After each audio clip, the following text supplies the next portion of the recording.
샬롬 류 선생의 구속사 천국열차 유도수 목사님의 신구약 성경 파노라마를 낭독하는 시간입니다. 지금은 호세아 파노라마 마지막 장 14장입니다. 내가 이스라엘에게 이슬과 같으리니. 요절은 4절 내가 저희의 배역을 고치고 즐거이 저희를 사랑하니니 나의 진노가 저희에게 떠났음이니라. 마지막 장의 중심점은 도표에서 보시는 바대로 여호와의 진노는 저에게서 떠났고, 4절 내가 이스라엘에게 이슬과 같으리니 하고 5절 진노가 아니라 은혜를 내려주시겠다는 데 있습니다. 그런데 이것이 비공식적으로 해주시는 것이 아니라 정정당당하게 해주시는 일이라는 것입니다. 그래서 여호와의 도는 정직하다 하고 9절 말씀하시는 것입니다. 그러므로 너희 하나님 여호와께로 돌아오라 하시는 것입니다. 1절에서 2절 이 나라가 여호와를 떠나 크게 행음함이니라는 1장 2절 암담한 말씀으로 시작된 호세아서가 마지막 장에 이르러 영롱한 7색깔 무지개와 같은 아름다움의 극치로 끝을 맺게 하시다니, 그 감격과 감동을 형제들과 함께 나누면서 우리들도 입술로 숫송아지를 대신하여 주께 드리나이다 하고 2절 하반절 고백하게 되기를 바랄 뿐입니다. 그러므로 14장은 말라기 4장 2절에서 내 이름을 경외하는 너에게는 의로운 해가 떠올라서 치료하는 광선을 바라리니 하신 말씀을 연상하게 합니다. 해가 떠오르기 전이란 어둠에 묻혀있던 시기입니다. 호세아의 시대가 그런 시대였습니다. 그런데 마지막 장에 이르러 흑암에 행하던 백성이 큰 빛을 보고 사망의 그늘질 땅에 거하던 자에게 빛이 비추도다 하심같이 이사야 9장 2절 의로운 해가 떠올라서 치료하는 광선을 바라고 있는 것을 보게 됩니다. 내가 저희의 폐역을 고치고 즐거이 저희를 사랑하리니 하십니다. 4절 어떻게 해서 이것이 가능해진단 말인가? 그러므로 누가 지혜가 있어 이런 일을 깨달으며 누가 총명이 있어 이런 일을 알겠느냐 하시는 것입니다. 9절 이를 깨닫고 확신하게 되시기를 바랍니다. 이를 세 단원으로 나누어 상고하겠습니다. 첫째 단은 1절에서 3절 너는 말씀을 가지고 돌아오라. 둘째 단은 4절에서 8절 내가 고치고 사랑하리라. 셋째 단은 9절 정직한 여호와의 도. 첫째 단은 1절에서 3절 너는 말씀을 가지고 돌아오라. 이스라엘아 너희 하나님 여호와께로 돌아오라. 너가 불의함을 인하여 엎드려졌느니라. 1절 1. 첫째 단원의 핵심은 돌아오라는 말씀이 있습니다. 기억 누구에게로 말입니까? 너희 하나님 여호와께로 돌아오라 하십니다. 이는 하나님을 배반하고 떠난 자들에게 돌아오라는 하나님의 초청입니다. 선지서에는 돌아오라는 초청이 풍부합니다. 어떤 의미에서는 이 한 가지 사명을 위해서 세움받은 자들이 선지자들이라 해도 과언이 아닌 것입니다. 니은 초청을 받는다는 것, 그것도 만군의 여호와 하나님의 초청을 받는다는 것은 얼마나 영광스럽고도 황공한 일입니까? 그러하건만 인간의 반응은 어떠합니까? 천국은 마치 자기 아들을 위하여 혼인잔치를 베푼 어떤 임금과 같으니 그 종들을 보내어 그 정한 사람들을 혼인잔치에 오라 하였더니 얼마나 영광스러운 일입니까? 그러나 오기를 싫어하거늘 다시 다른 종들을 보내며 가로되 내가 오찬을 준비하되 나의 소와 살진 짐승을 잡고 모든 것을 갖추었으니 혼인잔치에 오소서 하였더니 저희가 돌아보지도 않았다고 말씀합니다. 마태복음 22장 2절에서 5절 2. 복음 초청은 신약성경에만 있는 것이 아닙니다. 지혜자가 그 집을 짓고 7 기둥을 다듬고 짐승을 잡으며 포도주를 혼합하여 상을 갖추고 그 여종을 보내어 성중 높은 곳에서 불러 이르기를 무릇 어리석은 자는 이리로 돌이키라. 또 지혜 없는 자에게 이르기를 너는 와서 내 식물을 먹으며 내 혼합한 포도주를 마시고 어리석음을 버리고 생명을 얻으라 하고 초청하십니다. 잠언 9장 1절에서 6절 지혜서인 잠언에서는 그리스도가 지혜자로 계시되어 있는 것입니다. 3. 그러면 왜 저들에게 돌아오라 하시는가? 너가 불의함을 인하여 엎드려졌느니라 하십니다. 1절 하반절 기억 그렇다면 불의함을 인하여 엎드려진, 다시 말하면 하나님 존전에서 추방당한 자의 편에서 돌아가게 해 주시옵소서 하고 애걸해야 하는 것이 아닐까요? 여기 하나님의 선수적인 사랑이 있는 것입니다. 니은 다음으로 불의함을 인하여 엎드려진 자가 어떻게 거룩하신 하나님 앞으로 돌아갈 수가 있으며 의로우신 하나님은 어떻게 불의한 자를 받아 주실 수가 있으시다는 말인가 하는 하나님의 공의가 대두되게 되는 것입니다. 4. 이는 이스라엘의 엎드려짐에 국한된 것이 아니요 아수르나 바벨론에서 돌아오는 것과 결부된 문제만도 아닌 것입니다. 기억, 이는 일례 시조 아담 하와가 불의로 인하여 엎드려진 원죄와 결부된 문제이며 니은 에덴에서 추방당한 아담의 후예들이 돌아오는 것이 어떻게 가능해지는가와 결부된 문제인 것입니다. 그러므로 하나님께서는 하나님의 사랑과 공의가 동시에 만족하실 수 있는 유일한 방안을 마련하셨던 것입니다. 신구약은 이 한 가지 난제에 대한 해답이라 해도 과언이 아닌 것입니다. 디귿, 그 해답이 내가 저희를 음부의 권세에서 속량하며 사망에서 구속하리니 하신 13장 14절 속량과 구속인 것입니다. 5. 어찌하여 구약 성경을 상고할 때 문자만 보고 신령한 의미는 보지 못하는지 참으로 답답하고 안타깝습니다. 그것은 수박 겉만 핥는 격입니다. 기억, 성경은 말씀합니다. 그러나 저희 마음이 완고하여 오늘까지라도 구약을 읽을 때 그 수건이 오히려 벗겨지지 아니하고 있으니 그 수건은 그리스도 안에서 없어질 것이라. 오늘까지 모세의 글을 읽을 때 수건이 오히려 그 마음을 덮었도다. 그러나 언제든지 주께로 돌아가면 그 수건이 벗어지리라. 고린도후서 3장 14절에서 16절. 니은 주님은 말씀하십니다. 너희가 성경에서 영생을 얻는 줄 생각하고 성경을 상고하거니와 이 성경 구약 성경이 곧 내게 대하여 증거하는 것이로다. 요한복음 5장 39절. 6. 2절에서 3절까지는 주님께서 주기도문을 주신과 같이 하나님이 가르쳐 주신 기도 내용이라 할 수가 있습니다. 즉 이렇게 기도하면서 돌아오라는 말씀입니다. 너는 말씀을 가지고 여호와께 돌아와서 아뢰기를. 기억, 첫 말씀이 불의를 제하시고 합니다. 2절 상반절. 그렇습니다. 불의를 인하여 엎드려졌다면 이 불의가 제거되어야, 즉 해결되기 전에는 돌아갈 수도 없고 받아주실 수도 없기 때문입니다. 니은 그렇다면 이 불의가 어떻게 제하여질 수가 있는가? 오직 예수 그리스도의 구속을 통해서뿐입니다. 혹자는 구약의 성도들의 죄가 속죄제를 통하여 제하여진 줄로 여깁니다만 그것은 참것의 그림자로 주신 것뿐입니다. 그러므로 성경은 분명히 말씀합니다. 이를 인하여 그 그리스도는 새 언약의 종본이 이는 첫 언약 때 구약시대 때 범한 죄를 속하려고 주구사 부르심을 입은 자로 하여금 영원한 기업의 약속을 얻게 하려 하심이니라. 히브리서 9장 15절. 아시겠습니까? 구약의 성도들도 예수 그리스도의 구속을 통해서만이 죄의 사함을 얻을 수가 있었던 것입니다. 7. 그러므로 14장의 키워드는 4절입니다. 4절 중에서도 핵심은 나의 진노가 저에게서 떠났음이니라에 있습니다. 4절 하반절. 기억, 불의에 대한 하나님의 진노는 바로 앞장에서 그러므로 내가 저희에게 사자 같고 길가에서 기다리는 표범 같으니라. 내가 새끼 잃은 곰같이 저희를 만나 그 염통 껍불을 찢고 거기서 암사자같이 저희를 삼키리라 하고 격렬하게 표현되어 있습니다. 13장 7절에서 8절.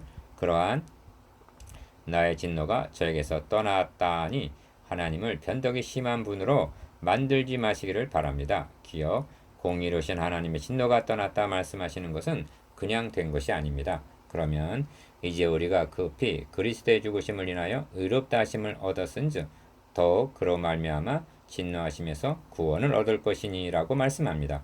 로마서 5장 9절. 우리에게 부으셔야 할 하나님의 진노를 우리 대신 그의 아들에게 부으심으로 하나님의 진노가 우리에게서 떠났음이니라가 가능하여졌던 것입니다. 이것이 구속입니다. 8. 그러므로 우리가 입술로 숫송아지를 대신하여 주께 드리니다 하라고 말씀하십니다. 기억, 입술로라고 말씀합니다. 입술로라는 표현 속에는 값없이 거저, 로마서 3장 24절, 에베소서 1장 6절 거저 받으라는 의미가 내포되어 있는 것입니다. 이런 의미는 니은 말씀을 가지고 오라는 표현에도 함의되어 있는 것입니다. 그들은 당연히 재물을 가지고 와서 속죄제를 드려야 마땅합니다.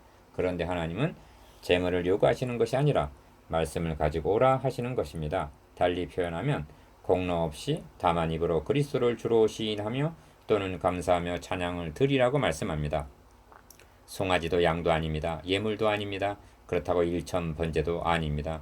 오직 하나님의 언약의 말씀을 믿는 믿음만을 가지고 오라 하십니다. 이것은 신령이지 더 이상 의무는 아닌 것입니다. 로마서 2장 29절 성경은 말씀합니다. 디귿, 하나님이 제사와 예물을 원치 아니하시고 오직 나를 위하여 한 몸을 예비하셨도다.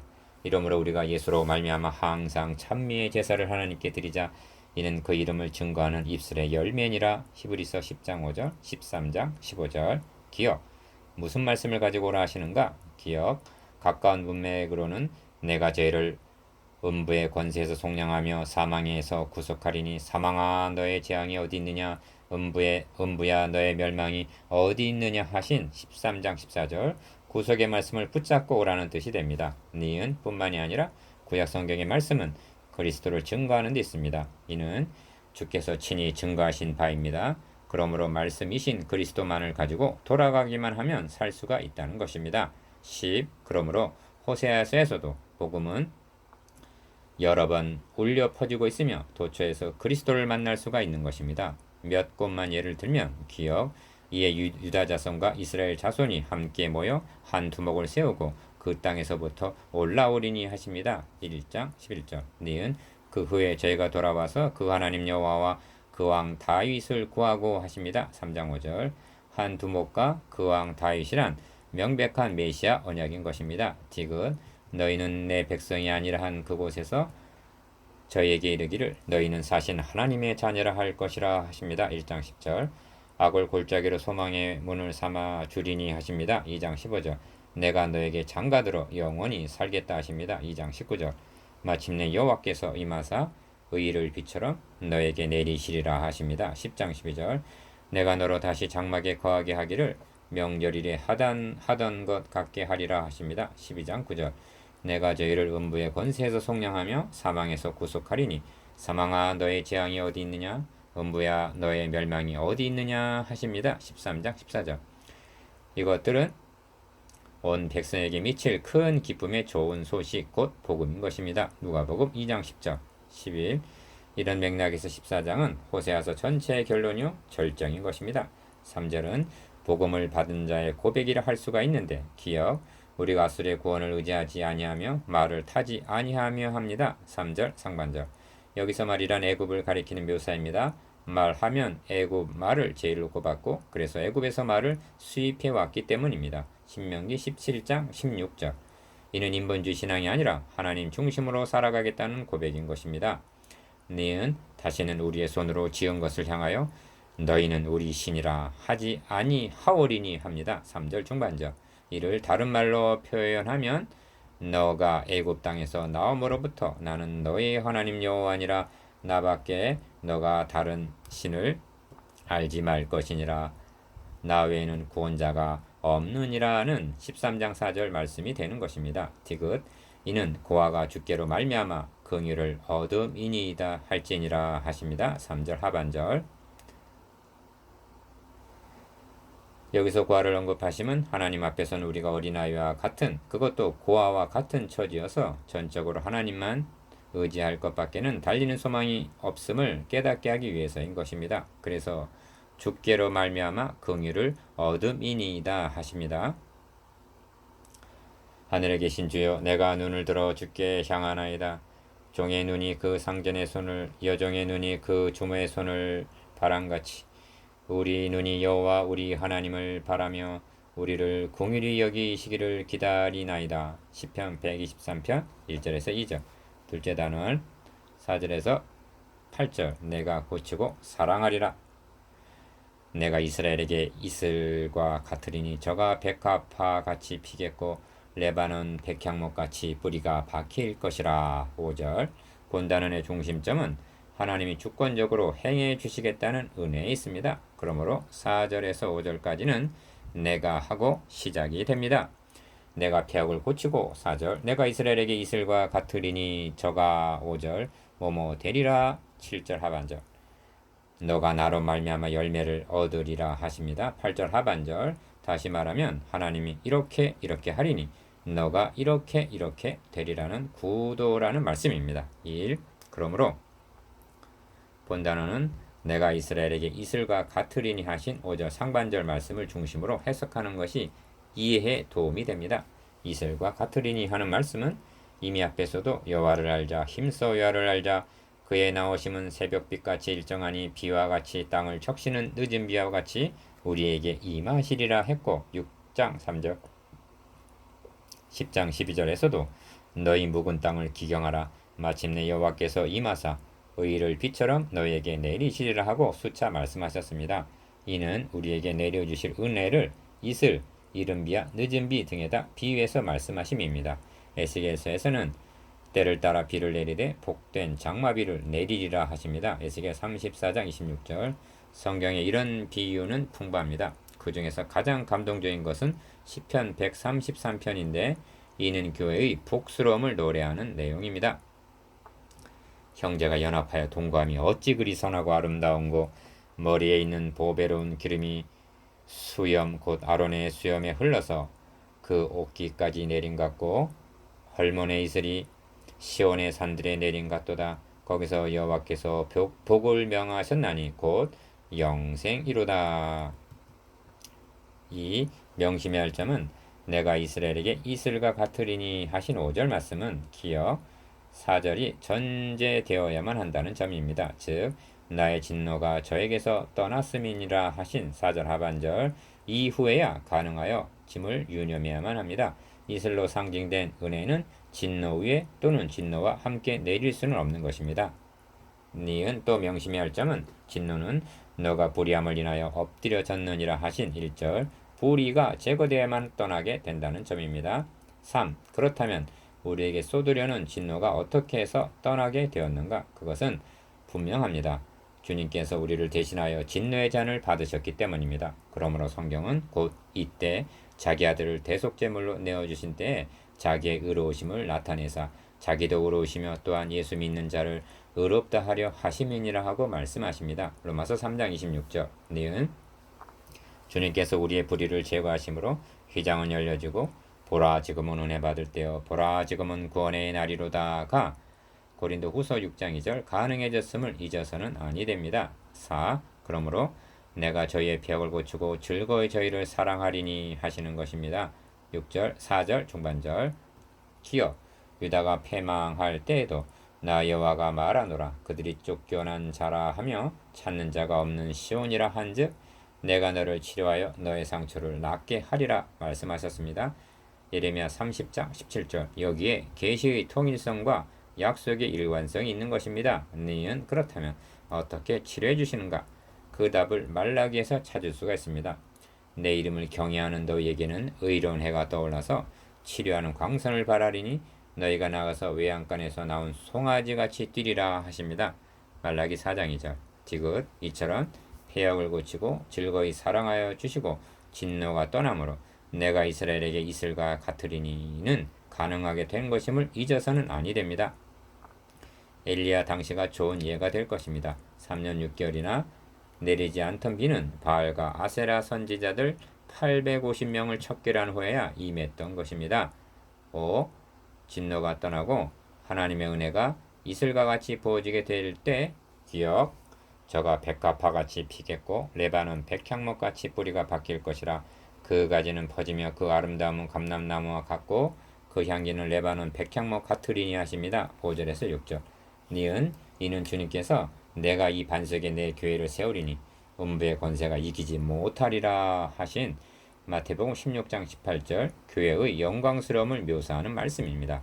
여기에 열거된 것들은 당시 사람들이 알고 있는 한에서는 최고로 좋은 것과 최고로 아름다운 것은 다 모아놓은 모든 축복을 상징합니다. 니은 그러므로 이 축복들은 내가 이스라엘에게 이슬과 같으리니 하신 은혜의 열매들임을 망각해서는 아니 됩니다. 그러하기 때문에 이 말씀은 호세아서 1장에서 13장까지에서 보아왔던 저들의 행사와는 정반대임을 보게 되는 것입니다. 6. 그 그늘 아래 있는 자가 돌아올지라 저희는 곡식같이 소송할 것이며 하고 교회의 부흥을 말씀합니다. 포도나무같이 꽃이 필 것이며 그 향기는 레바논의 포도주같이 되리라 하고 7절 교회의 아름다움을 말씀하십니다. 이상의 말씀들은 1차적으로는 이스라엘이 엎드려졌다가 추방당했다가 회복될 것을 가리킵니다만 궁극적으로는 예수 그리스도를 통하여 이루실 회복의 역사인 것입니다. 7. 이렇게 한 후에 8절에는 아름다운 화답이 나옵니다. 기억 에브라임의 말이 내가 다시 우상과 무슨 상관이 있으리요 하면 하나님께서는 저를 돌아보아 나는 푸른 잣나무 같으니 너가 나로 말미암아 열매를 얻으리라 하고 대답하시겠다고 말씀합니다. 이를 탕자의 비유로 말씀을 드린다면 탕자가 아버지여, 내가 하늘과 아버지께 죄를 얻었사오니 지금부터는 아버지의 아들이라 일컬음을 감당치 못하겠나이다 하니, 아버지는 제일 좋은 옷을 내어다가 입히고 손에 가락지를 끼우고 발에 신을 신기라. 그리고 살찐 송아지를 끌어다가 잡으라. 우리가 먹고 즐기자. 이 내 아들은 죽었다가 다시 살아났으며 내가 잃었다가 다시 얻었노라 하는 말씀이 될 것입니다. 누가복음 15장 21절에서 24절. 이는 내가 저희의 폐역을 고치고 즐거이 저희를 사랑하리니 하신 하나님의 사랑과 내가 이스라엘에게 이슬과 같으리니 하신 전적인 하나님의 은혜로 말미암아 회복될 하나님의 나라 건설인 것입니다. 셋째 단원 9절. 정직한 여호와의 도. 누가 지혜가 있어 이런 일을 깨달으며 누가 총명이 있어 이런 일을 알겠느냐. 여호와의 도는 정직하니 의인이라야 그 도에 행하리라. 그러나 죄인은 그 도에 거쳐 넘어지리라. 9절. 1. 마지막 절인 9절은 기억. 마치 이사야 선지자가 그 메시아가 곤욕과 신문을 당하고 끌려갔으니 그 세대 중에 누가 생각하기를 그가 산자의 땅에서 끊어짐은 마땅히 형벌받을 내 백성의 허물을 인함이라 하였으리요. 이사야 53장 8절. 다시 말하면 이 메시아 예언이 성취될 때 누가 지혜가 있어서 이를 알겠느냐 하고 말씀하는 심정과 같다 하겠습니다. 니은 도라는 말이 3번 등장하는데 핵심은 여호와의 도에 있습니다. 2. 여호와의 도는 정직하니 합니다. 정직이란 바르고 고든 것을 의미하지만 실은 그 이상입니다. 기억. 내가 저희의 폐역을 고치겠다. 내가 저희를 즐거이 사랑하겠다. 나의 진노가 떠났다. 내가 이스라엘에게 이슬과 같으리니. 4절에서 5절. 내가 저희를 음부의 권세에서 속량하며 사망에서 구속하겠다. 13절에서 13장 14절 라고 하시는 것이 떳떳하지 못한 비공식적인 행사가 아니라 정정당당하게 행해주시는 하나님의 의로우심에 조금도 손상을 입히지 않고 행해주신 일이라는 뜻이 여호와의 도는 정직하니라는 말씀 속에는 내포되어 있는 것입니다. 니은 이 점을 시편에서도 대할 수가 있습니다. 그 손의 행사, 구속의 행사는 진실과 공의이며 그 법도는 다 확실하니 영원 무궁히 정하신 바요 진실과 정의로 행하신 바로다 하십니다. 시편 111편 7절에서 9절. 이것이 정직한 여호와의 도입니다. 디귿. 또한 여호와의 도는 정직하니라는 말씀 속에는 호세아서에서 말씀하신 약속들, 특히 14장의 약속은 반드시 지켜주시고 이루어 주신다는 뜻이 내포되어 있는 것입니다. 이를 믿었기에 바울 사도도 순교에 임하여 우리는 미쁨이 없을지라도 주는 일량 미쁘시니 자기를 부인하실 수 없으시리라 하고 디모데후서 2장 13절 정직한 여호와의 도를 신뢰하였던 것입니다. 3. 그런데 정직한 여호와의 도가 전파되게 될 때 2가지 반응으로 나타나게 될 것을 말씀합니다. 기억. 의인이라야 그 도에 행하리라 하십니다. 니은 그러나 죄인은 그 도에 거쳐 넘어지리라 하십니다. 여호와의 도, 곧 십자가의 도에는 이처럼 의인과 죄인으로 가르고 까부르고 심판하는 기능이 있는 것입니다. 여기서 말씀하고 있는 의인과 죄인이란 도덕적인 기준에서 하는 말씀이 아닙니다. 신자와 불신자를 지칭하는 말입니다. 이 점을 시편 1편에서도 볼 수가 있는데, 죄인이 의인의 회중에 들지 못하리로다. 대저 의인의 길은 여호와께서 인정하시나 악인의 길은 망하리로다 하십니다. 시편 1편 5절에서 6절. 이처럼 의인과 죄인이라고 말씀하는 타당한 근거는 두 진영의 대표자 머리 왕이 의로운 왕과 악한 왕이기 때문입니다. 모든 사람들은 이 두 진영 중 하나에 속해 있는 것입니다. 성도들은 의의 나라에 소속되어 있기 때문에 의인이라는 칭호로 불리게 되는 것입니다. 4. 그러나 죄인은 그 도에 거쳐 넘어지리라 하십니다. 십자가의 도가 멸망하는 자들에게는 미련한 것이요 구원을 얻는 우리에게는 하나님의 능력이라고 말씀합니다. 고린도전서 1장 18절. 그래서 불신자들은 걸려 넘어지는 것입니다. 바울은 형제들아 내가 지금까지 할례를 전하면 어찌하여 지금까지 핍박을 받으리요. 그리하였으면 십자가에 거치는 것이 그쳤으리니 합니다. 갈라디아서 5장 11절. 십자가에 도는 거치는 것, 즉 배타적인 면이 있다는 것입니다. 거짓 교사들의 말대로 할례도 좋고 율법도 좋고 좋은 것이 좋은 것이다 했다면 십자가의 도는 잘 다듬어진 장식품처럼 되어 변질된 복음이 되었을 거라는 뜻입니다. 오늘날 죄인으로 하여금 걸려 넘어지게 하는 설교가 행해지고 있습니까? 5. 그러므로 누가 제자가 있어 이런 일을 깨달으며 누가 총명이 있어 이런 일을 알겠느냐 하시는 것입니다.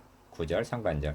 이것이 호세아서가 우리에게 던지는 마지막 화두입니다. 호세아서를 통해서 인간의 도가 전적 타락, 전적 부패, 전적 무능임을 깨닫고 십자가의 도를 통해서 우리를 치료하시러 속량하시러 구속하시려 하시는 정직한 여호와의 도를 믿게 되었다면 나는 여러분을 루하마라 부를 것입니다. 나는 형제를 루하마라 부를 것입니다. 나는 자매를 암미라 부를 것입니다. 2장 1절. 그러나 호세아서를 통해서도 자신이 고멜과 같은 음부, 달구어진 화덕, 뒤집지 않은 전병, 어리석은 비둘기, 속이는 활과 같은 존재임을 깨닫지 못하여 부서지고 깨어지지 않았다면 여러분은 거쳐 넘어지는 자입니다.